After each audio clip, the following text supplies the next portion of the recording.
welcome to the start of your week, Monday of National Tribal Trial College. And I just want to say, if you've gotten to this point, you're doing an amazing job. I am so sad that I didn't get to meet all of you in person, but I hope someday soon to do that. My name is Amy Bogost. I'm also known, and I prefer Cousin Amy. And I'm just going to tell you a quick little bit about me. I'm an attorney, and I work in Wisconsin in Madison, and I represent victims of sensitive crimes. And a lot of what I do is represent victims in, if you've heard of Title IX hearings. Title IX is a law which I'm sure you've heard about. It applies to all schools that receive any federal funding, kindergarten through graduate school and beyond. And it has to do with the civil right of being free from sexual harassment and sexual assault on your campus and in your schools. And I also represent victims of domestic violence and sexual assault in court, in the criminal law and criminal courts. And I work off of grants from places like the Rape Crisis Center and domestic violence shelters. And I'm so happy to be here with you today to talk about a trial notebook. I also want to mention too that I just recently got appointed to the University of Wisconsin Board of Regents, and they oversee all campuses in Wisconsin. There are 13 of them and 170,000 students, so it's really exciting.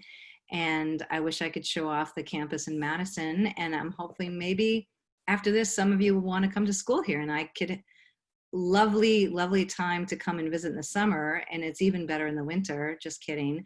But I would love to help arrange anything, undergrad, grad school, law school. Just give me a shout out. A trial notebook. The reason why I am going to talk to you about a trial notebook is because it is one of the most helpful tools when you go into a courtroom. Even if it's not for a trial, even if it's for a preliminary hearing, having a notebook. And I always use 3-ring binders. So as I go along into my cases, I 3-hole punch everything. And it's, this is my 3-ring binder. Let's see if you can see it. It doesn't have to be a big one. And every time I get a new case, I set one up, and I start from the very beginning when I have an interview with my clients, and I look toward in the file. I put everything in there from the case, and I arrange it obviously chronologically. So when I do go into court, I have a second brain with me. And this is the notebook is my second brain. And why do we do that? Not just because it's helpful for us to remember everything, but it's also really important that whatever court you're going into, that you look like you're organized, even if you don't feel it, and you're ready to go, and you're going to make sure that there is nothing forgotten, that you're doing your very, very best to represent your client, the victim, and the family, or whoever it is that you're going into court to represent. And that judge sees you come in, and you look like you're very organized, and you know your case really well. And it is true. You know your case better than anybody else in that courtroom. What you want to do is make sure that it's nerve-wracking going into a courtroom. And even now, I've been practicing for quite a while, and I'll tell you, if it's a rough case, and most of them are, I always get a little nervous. And I think if you're not nervous, maybe some things, not nervous, but you're being very conscientious, and you want to make sure that you get everything out there so the judge has all the best information that you can provide and everything that you think that you need to present your case with. So it's really important. And when people get anxious or nervous, of course, you're going to forget things. And that's why having a notebook, it doesn't have to be a 3-ring binder, but having something where you're going to organize everything from start to finish can really help you out, because it's not enough just to kind of have some notes scribbled down. The courtroom goes really fast, and it never goes exactly the way you think it does. And there are times where I forget because I'm a little nervous, the case is going and it's very intense, and I'll even forget to consult with some of my notebook what I have in there. So the best way to organize it is you all have a handout, and it's got a series of tabs, and I just want to go through all of those.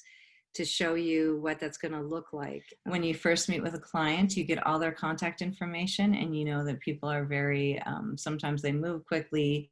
So you want to get as much information from that person as possible.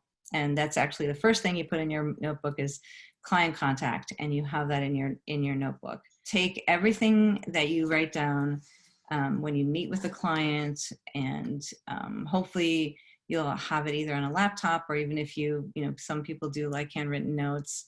You're going to take those notes and you're going to date them all and keep them really well organized, because a lot of times, as we know, when we work with trauma victims, things that are said in the first time that you meet this person, things change all the time.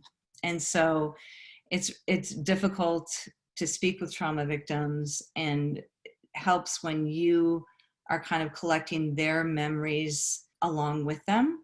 So you want to write down everything, and you can refer back if they've forgotten something, and you are trying really hard not to question them about everything all the time. I know a lot of attorneys who don't work with trauma victims a lot can be very insensitive, and it's extremely difficult to keep going over the same facts over and over again. So if you have it written down and organized, you put them in a 3-ring binder, organize them by date, so you start to kind of formulate the case. And then that's, obviously the most important are the facts of the case.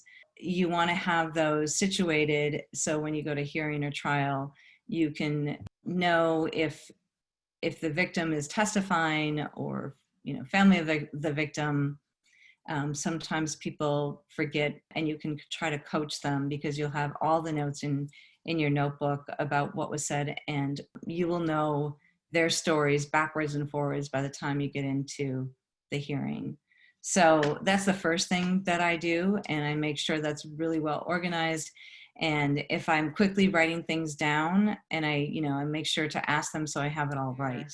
And from there, you will have an investigation that will be compiled through police reports, documents that are collected from interviews. What we have here, when children are involved, and I'm not sure exactly what it's called in other states, but they do child intake interviews. Here it's called Safe Harbor, and that is, done so children don't have to testify. We can take sometimes their testimony from the videotapes that are done at the interview at Safe Harbor. So you start to compile all the investigations, the police reports, you make sure, and if there's a forensics nurse examination, you get those reports. And as you know, I'm sure many of you are already working in this area, that it takes a while to compile all of those reports and make sure that you have everything. I mean, there's been instances where I need a forensics nurse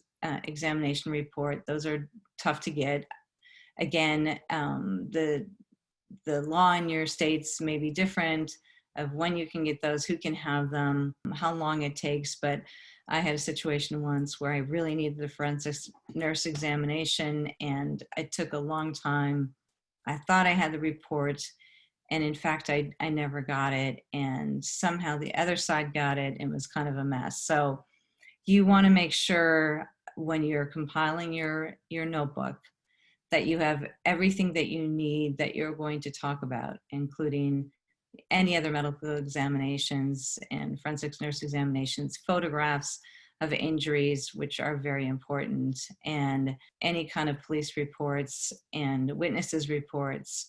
Those are all going to be key, obviously, to your hearing. And then you want to make sure, what I do, for example, if I have photographs of injuries, bruise on the neck or anywhere else, and it's just, the photograph, you want to make sure that it's well marked, and you have talked to your client or the witness and make sure that you understand the photograph. There have been times when maybe the other side puts up another photograph of an injury and it's not clear what it is. So you want to really make sure that you have discussed this with the client, the witness, whatever the photograph is. If it's an injury and it's really necessary to prove that there have been injuries and it's in line with all your other investigative reports, you really want to make sure that you understand it. A lot of times I've had victims of domestic violence come with their own photographs to the hearing and that they forgot to provide with me. And you want to make sure that the photographs that you have, you discuss with the client to make sure there's nothing else that they have. A lot of times they'll take pictures and they'll hide them on their phone because, obviously they're afraid. So you want to make sure that all that comes out well before the hearing and there's no surprise photographs or evidence that they're going to bring with them, which I've also had happen. So it's really, really important to discuss everything many times with the client and make sure that they're well prepared as well. So what I do, and I think you're going to get a handout or it's going to be on Canvas, is I get those little tab things that you can buy in different colors, and you want to divide your trial notebook up into different sections. So again, whatever works for you, we all have different brains. I can tell you how I divide my notebook, but I know that everyone's going to want to find their favorite way to do it. Sometimes people don't even like a 3-hole punch situation where you keep putting things into your binder. Maybe there's some other way that you feel better organized. But the bottom line is that you have to be able to find that information at your fingertips.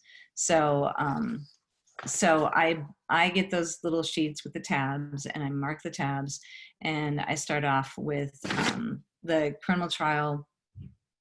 I start out with, the information that I have on my client.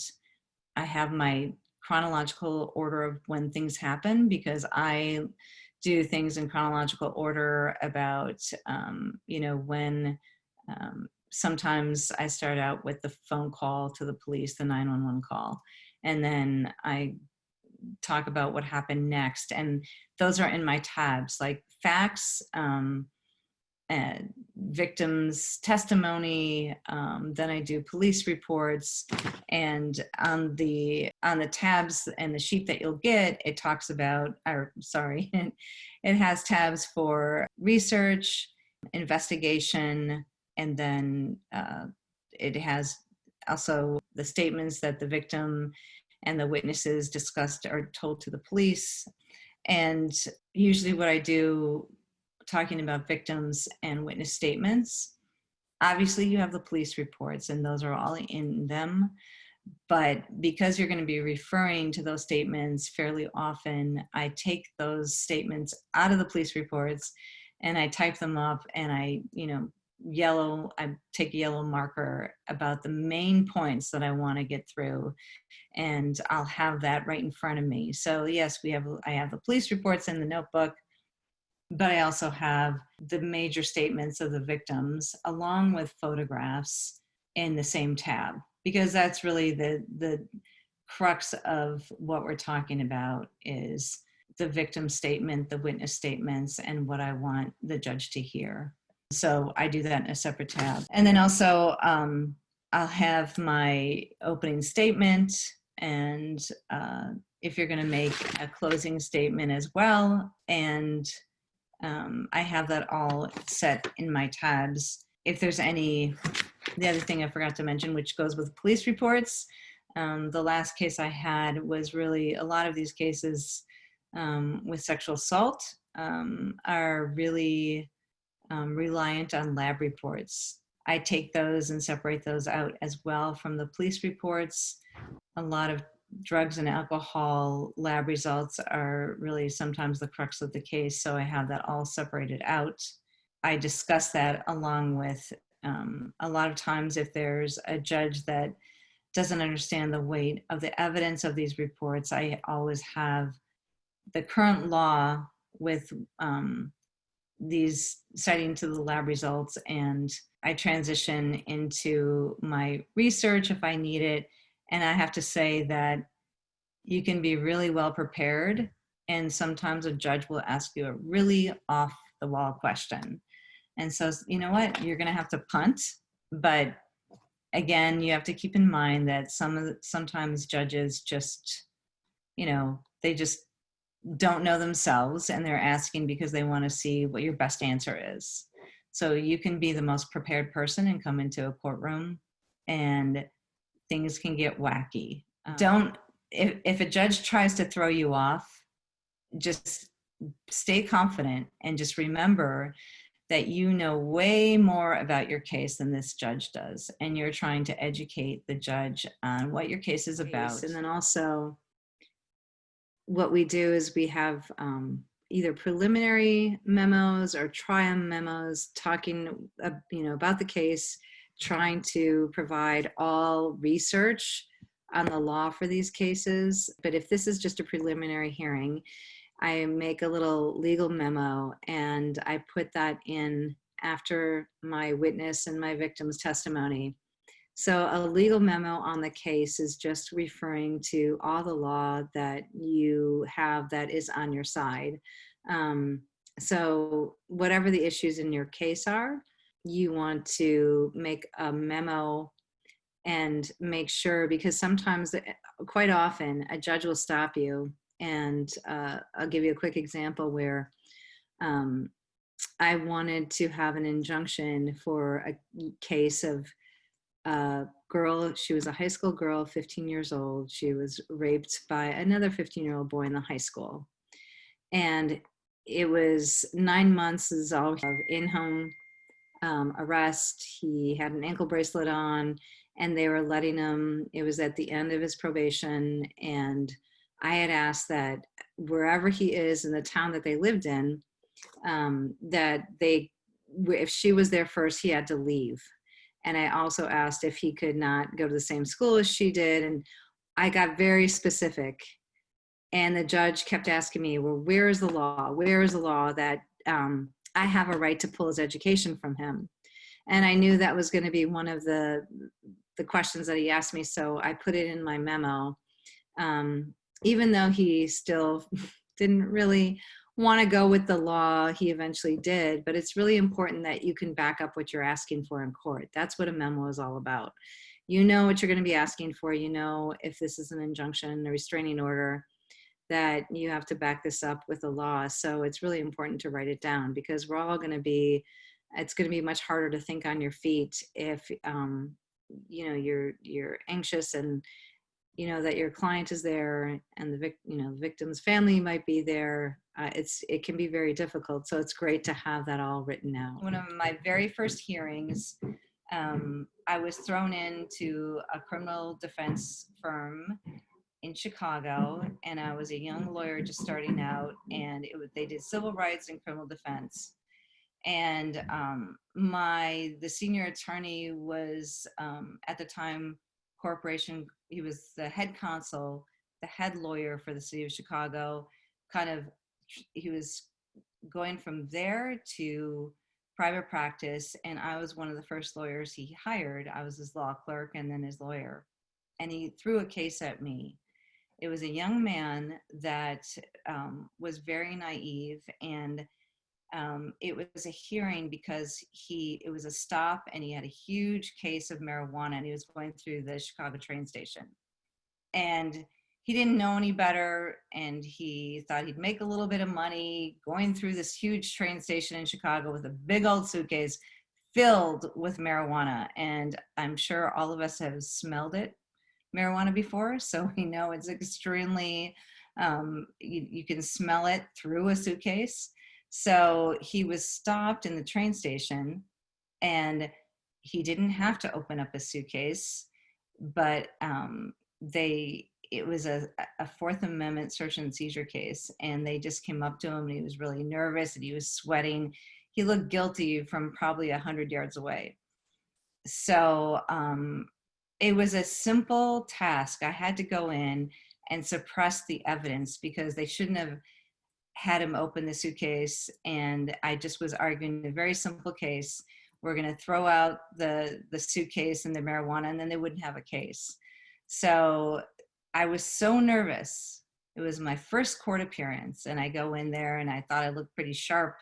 I had a really nice, from the resale shop, very, very expensive suit that I got for a bargain. I walk in there, and I forgot to write down the preeminent case for Fourth Amendment search and seizure.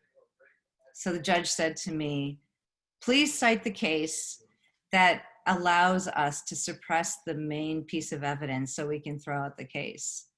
And I just stood there and I was fumbling with my papers, and I had everything neatly organized, and I had exhibits, and I could not, for the life of me, I was such a nervous wreck, I could not remember the name of the case. And it turned out that the judge, it was a male judge, and he was actually very nice, and he helped me out. He knew I was very fresh and very new, so I got through it. But I felt sick to my stomach. I looked like, very unprepared. So just a little story to show you how helpful it can be if you have things written down, everything you can think of when you walk into the courtroom. So I'm just going to go over a little bit, especially if you, one of the things that really I've learned in my practice too is if you ever do have a jury trial, I don't know if any of you will, going in as an advocate, as an attorney even, if you're in front of a jury, they can't stand it when you're fumbling. They just sit there and they look up at the sky and they look really bored. And so the most well-prepared attorneys is who they're going to listen to. If you're fumbling all over, and I've been in court with advocates, and they're reaching in their bag to pull out something, the jury's just right away, they just lose interest.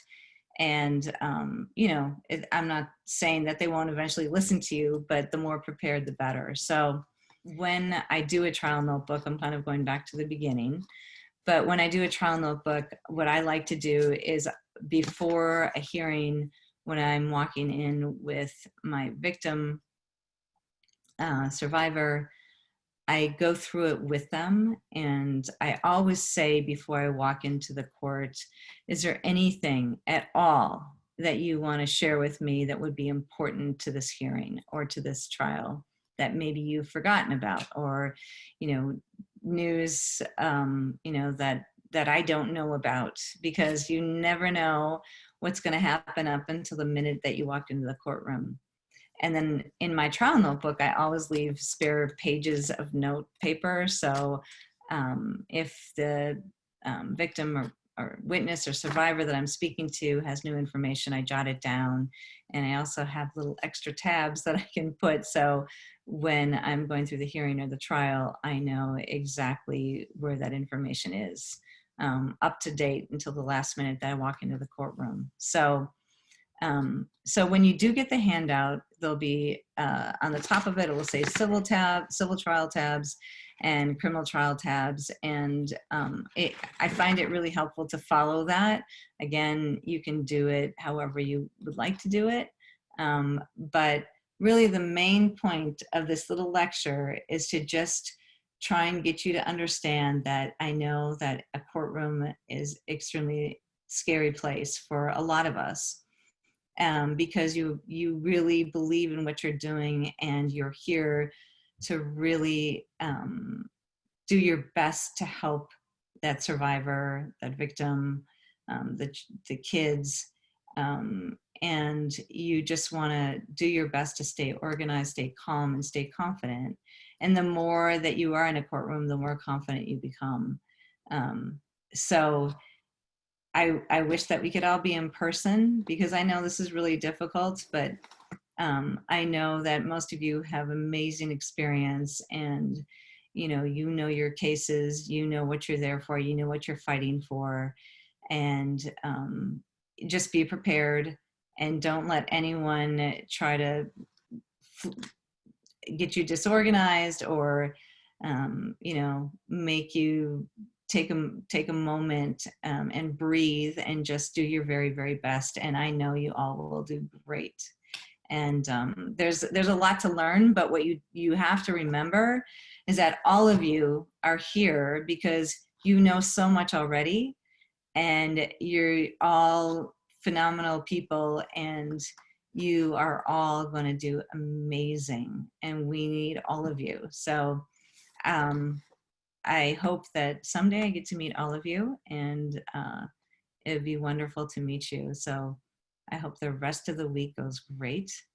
And I think my contact information um, is posted, and I'm happy to answer questions just about what it's like to do what I do. And I'm also just recently, I don't know, I think I mentioned this, that I was appointed to the University of Wisconsin Board of Regents, and they oversee all the system universities, which is 170,000 students and 40,000 faculty. And so I just wanted to add that, because if any of you would like to hopefully maybe go to law school or try one of the UW system schools, I would love to talk to you about that as well. So just a little plug for the UW system, but I know you're all going to do great. So thank you, and enjoy the rest of the week.